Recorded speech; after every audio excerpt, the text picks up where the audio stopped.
misalnya salah satu dari kalian itu akan memberikan pertanyaan, why do some students feel sleepy in class?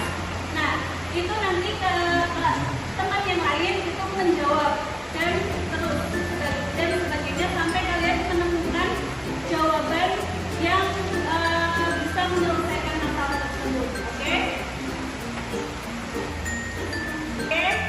Kalau kalian sudah selesai diskusinya, sekarang dari satu kelompok sama kelompok lain kalian bisa bertanya jawab. Gimana mengatasi siswa yang belajar sering mengantuk? Kita paling kalau Pak Guru, saya bertanya, Bu, begini dulu. Kita sedang mengajar, fokus menerangkan pelajaran. Kemudian ada murid lain mau pinjam pulpen. Apa kita terus menerangkan pelajaran atau ngurusi murid yang lain pinjam pulpen?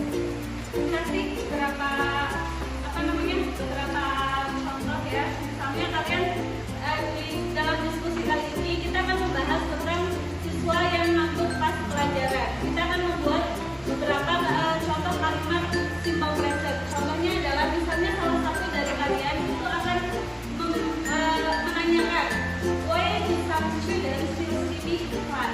Kenapa siswa itu ngantuk saat di kelas? Nah, nanti teman kalian akan membuat pertanyaan akan membuat kalimat untuk menjawab. Contohnya, I think some students sleep late. They play games every night. Nah, nanti kalian bisa kembangkan terus sampai kalian bisa menemukan solusinya seperti apa.